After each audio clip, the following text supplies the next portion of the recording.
हो बाजार से गुजर हो खरीदार नहीं हो।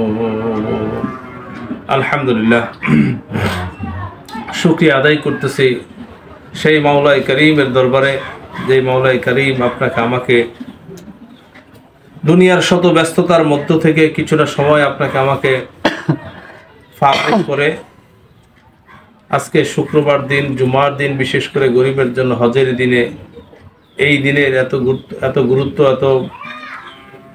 এত ফজিলত, এই ফজিলতের দিনে আল্লাহ রাব্বুল আলামিন আপনাকে আমাকে তৌফিক দান করছেন জুম্মার নামাজ একসঙ্গে এসে আদায় করে আল্লাহ পাকের কুদরতি পায়ে সিজদা করার তৌফিক দান করছেন। এই জন্য দিলটাকে উজাড় করে জোরে সরে একবার বলি আলহামদুলিল্লাহ।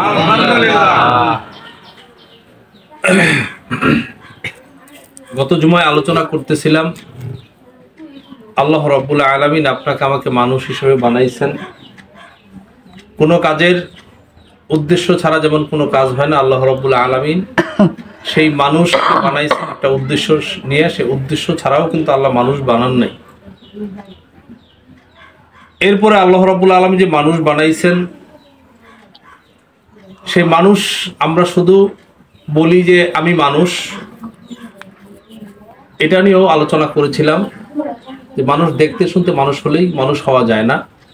মানুষের গুণ করা লাগে, মানুষের গুণ যে থাকা লাগে সেটা থাকতে হয়। আসলে মানুষের পরিচয় কি? মানুষের পরিচয় আমাদের জানার প্রয়োজন।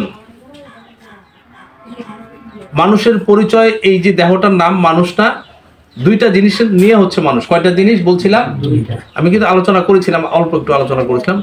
দুইটা জিনিসের নাম একত্র মিলিত, সম্মিলিত নাম হচ্ছে মানুষ।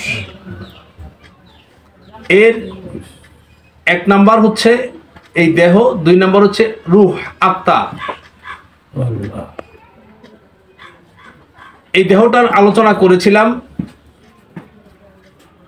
দেহের রোগ সম্পর্কে আলোচনা করেছিলাম। আজকে যে আলোচনাটা করব সেটা হচ্ছে কলবের রোগ সম্পর্কিত আলোচনা করব। এর উপরে আমি একখানা আয়াত তেলাওয়াত করেছি, কাদ আফলাহা মান যাক্কাহা ওয়া কাদ খাবা মান দাসাহা। আল্লাহ রাব্বুল আলামিন পবিত্র কোরআনে বলতেছেন, কাদ আফলাহা মান যাক্কাহা, যে ব্যক্তি তার আত্মাকে পবিত্র করলো সে আমি মালিকের দরবারে নাজাত পাইয়া সে জান্নাতে যেতে পারে।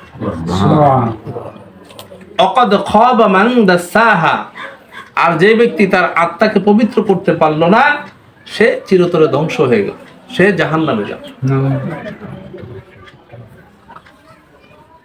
কলবের পরিচয়, মানুষের পরিচয় তো দিলাম। কলবের পরিচয় কি? কলব কোথায় থাকে এর পরিচয় আমাদের জানার দরকার আছে না নাই?